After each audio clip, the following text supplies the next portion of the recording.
ಸ್ನೇಹಿತರೆ ನಮಸ್ಕಾರ, ಶುಭೋದಯ, ಶುಭ ದಿನ. ನಿಮ್ಮ ಮಿತ್ರ ಸಮಾಜ ಡಿಜಿಟಲ್ ನ್ಯೂಸ್ ವಾಹಿನಿಯಿಂದ ನಿಮ್ಮ ಸ್ನೇಹಿತರೆ, ನಿಮಗೆ ಗೊತ್ತಿರಬಹುದು, ನಿನ್ನೆ ಮೊನ್ನೆಯಿಂದ ಭಾರತೀಯ ಜನತಾ ಪಕ್ಷದಿಂದ ಉಚ್ಚಾಟನೆಗೊಂಡು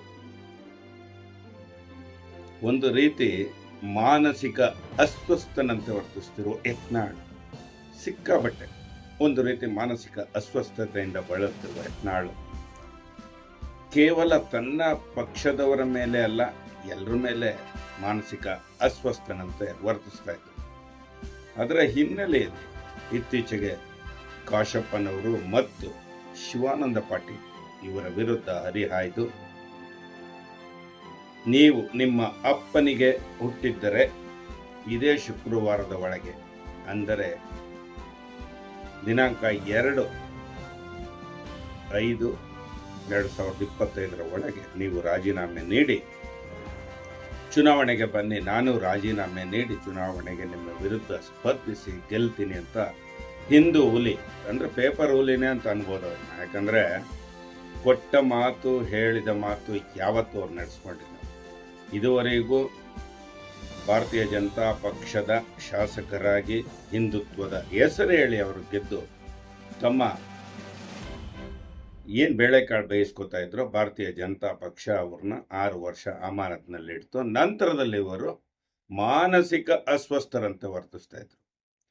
ಈ ಹಿನ್ನೆಲೆಯಲ್ಲಿ ಅವರು ಶಿವಾನಂದ ಪಾಟೀಲ್ ಮತ್ತು ಕಾಶಪ್ಪನವರಿಗೆ ಸವಾಲು ಹಾಕಿದ್ರು, ತಾಕತ್ತಿದ್ರೆ ನಿಮ್ಮ ಅಪ್ಪನಿಗೆ ಹುಟ್ಟಿದ್ರೆ ನೀವು ರಾಜೀನಾಮೆಯನ್ನು ಕೊಟ್ಟು ಚುನಾವಣೆಗೆ ಬನ್ನಿ ಅಂತ. ಅದರಂತೆ ನಿನ್ನೆ ಶಿವಾನಂದ ಪಾಟೀಲ್ರವರು ರಾಜೀನಾಮೆಯನ್ನು ಕೊಟ್ಟು ಅದನ್ನು ಅಂಗೀಕರಿಸುವಂತೇನು ಸ್ಪೀಕರ್ಗೆ ಹೇಳಿದ್ದಾರೆ.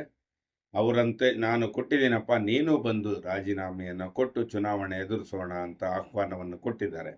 ಆದರೆ ಈ 2 ದಿನಗಳಿಂದ ಈ ಹಿಂದೂ ಹುಲಿ ಅಂತ ಹೇಳಿಸ್ಕೊಂಡಿದ್ದ ಮತ್ತು ಭಾರತೀಯ ಜನತಾ ಪಕ್ಷದಿಂದ ಉಚ್ಚಾಟನೆಗೊಂಡಿರುವ ನಕಲಿ ಹಿಂದುತ್ವದ ಒಬ್ಬ ಹೋರಾಟಗಾರ, ಕಾಂಗ್ರೆಸ್ ಸಚಿವರು, ಶಾಸಕರ ಮೇಲೆ ಹರಿಹಾಯ್ದವರನ್ನು ನಿಲ್ಲಿಸಲಿಕ್ಕೆ ಇವರು ಚುನಾವಣೆ ಎದುರಿಸಲಿಕ್ಕೆ ಸಿದ್ಧ ಆಗಿದ್ದೀವಿ ಅಂತ ಹೇಳಿದ್ದಾರೆ. ಆದರೆ ಹಿಂದೂ ಹುಲಿ, ಪೇಪರ್ ಹುಲಿ ನಾಪತ್ತೆಯಾಗಿದೆ. ಎಲ್ಲಿದ್ದೀರಾ ಯತ್ನಾಳ್ ಅವರೇ? ಬನ್ನಿ, ನೀವು ರಾಜೀನಾಮೆಯನ್ನು ಕೊಡಿ. ನೀವು ರಾಜೀನಾಮೆಯನ್ನು ಕೊಟ್ಟು ನೀವು ಹೇಳಿದ ಕ್ಷೇತ್ರಗಳಲ್ಲೇ ಅವರು ನಿಮ್ಮ ಕ್ಷೇತ್ರಕ್ಕೂ ಬಂದು ಅವರು ಸ್ಪರ್ಧಿಸಲು ಸಿದ್ಧರಾಗಿದ್ದಾರೆ. ಆದರೆ ನೀವು ಸ್ಪರ್ಧಿಸಲು ಸಿದ್ಧ ಆಗೋದಕ್ಕೆ ಮುಂಚೆ ರಾಜೀನಾಮೆಯನ್ನು ನೀಡಿ ಸುಮ್ಮನೆ ಮೀಡಿಯಾಗಳ ಮುಂದೆ ಬಾಯಿಗೆ ಬಂದಂತೆ ಮಾತಾಡೋದು ದೊಡ್ಡದಲ್ಲ, ಅದರಂತೆ ನಡೆಯುವುದು ದೊಡ್ಡದು. ನೀವು ಚುನಾವಣೆ ಎದುರಿಸುವ ತಾಕತ್ ನಿಮಗಿದ್ರೆ, ನೀವು ಗೆದ್ದೇ ಗೆಲ್ತೀರಾ ಅನ್ನೋ ಒಂದು ಕಾನ್ಫಿಡೆನ್ಸ್ ನಿಮಗಿದ್ರೆ, ಈಗ ಅವ್ರು ರಾಜೀನಾಮೆ ಕೊಟ್ಟಿದ್ದಾರೆ, ಅದು ಸ್ವೀಕೃತ ಆಗುತ್ತೋ ಬಿಡುತ್ತೋ ಅದ ನಂತರದ ಪ್ರಶ್ನೆ. ನೀನು ರಾಜೀನಾಮೆ ಕೊಟ್ಟು ಸ್ವೀಕೃತ ಆಗುತ್ತೋ ಬಿಡುತ್ತೋ ಅದು ಮುಂದೆ ನೋಡೋಣ. ಆದರೆ ನೀನು ಮೊದಲು ಕೈಗೆ ಸಿಕ್ಕಿ, ಮಾಧ್ಯಮಗಳ ಕೈಗೆ ಸಿಕ್ಕಿ ಅವರಿಗೆ ಉತ್ತರವನ್ನು ಕೊಡಿ. ಹಾರಿಕೆ ಉತ್ತರವನ್ನು ಕೊಡದೆ ರಾಜೀನಾಮೆಯನ್ನು ಕೊಟ್ಟು ಚುನಾವಣೆಯನ್ನು ಎದುರಿಸಬೇಕು. ಈಗ ಇಂದಿನಂತೆ ನಿಮಗೆ ಭಾರತೀಯ ಜನತಾ ಪಕ್ಷದ ಬೆಂಬಲ ಇಲ್ಲ. ಸ್ವತಂತ್ರ ಅಭ್ಯರ್ಥಿಯಾಗಿ ನಿನಗೆ ತಾಕತ್ತಿದ್ದರೆ ರಾಜೀನಾಮೆಯನ್ನು ನೀಡಿ ನೀನು ಚುನಾವಣೆ ಎದುರಿಸಲು ಕಾಂಗ್ರೆಸ್ಸಿನ ಸಚಿವರು, ಶಾಸಕರು ತಯಾರಾಗಿದ್ದಾರೆ. ನೀವು ರೆಡಿನಾ ಯತ್ನಾಳ್? ಬನ್ನಿ, ರಾಜೀನಾಮೆ ನೀಡಿ ಹೇಳದಂತೆ ನಡ್ಕೊಳ್ಳಿ. ನಿಮ್ಮ ಹಿಂದುತ್ವವನ್ನು ನೀವು ನಿಜವಾದ ಹಿಂದೂ ಹುಲಿ ಅಂತ ಸಾಬೀತು ಮಾಡಬೇಕಾದ್ರೆ ನೀವು ಪೇಪರ್ ಟೈಗರ್ ಆಗಬೇಡಿ.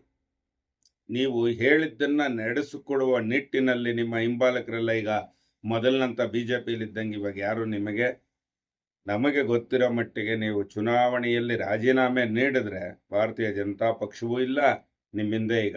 ಅದರಂತೆ ನಿಮಗೆ ಶಾಸಕ ಸ್ಥಾನವೂ ಇರಲ್ಲ. ಹಾಗಾಗಿ ಯಾವುದೇ ಮಾತನಾಡೋದಕ್ಕೆ ಮುಂಚೆ ಯತ್ನಾಳ್ ಅವರು ಒಬ್ಬರು ಜವಾಬ್ದಾರಿಯುತ ಶಾಸಕರಾಗಿದ್ದೀರಿ, ಸ್ವಲ್ಪ ಯೋಚನೆಯನ್ನ ಮಾಡಿ ಯಾರ ವಿರುದ್ಧ ಏನು ಮಾತನಾಡಬೇಕು. ಶಾಸಕರಾಗಿದ್ದೀರಿ ನೀವು.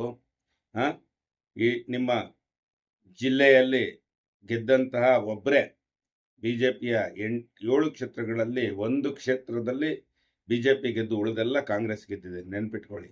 ಈಗಿರುವ ಸ್ಥಾನವನ್ನು ಕಳ್ಕೋಬೇಡಿ. ಇನ್ನು 3 ವರ್ಷ ಹೇಗೋ ಕಾಲ ತಳ್ಕೊಂಡು ಮುಂದಿನ ಚುನಾವಣೆಯಲ್ಲಿ ಗೆಲ್ಲುವ ಪ್ರಯತ್ನ ಮಾಡಿ ಅಂತ ಮಿತ್ರ ಸಮಾಜ ಯೂಟ್ಯೂಬ್ ಚಾನಲ್ನಿಂದ ಯತ್ನಾಳ್ರವರಿಗೆ ನಾನು ಮನವಿಯನ್ನು ಮಾಡ್ತಾ ಇದ್ದೀನಿ. ಸ್ನೇಹಿತರೆ, ನಿಮಗೆ ಈ ವಿಡಿಯೋ ಇಷ್ಟ ಆದರೆ ಲೈಕ್ ಮಾಡಿ, ಶೇರ್ ಮಾಡಿ.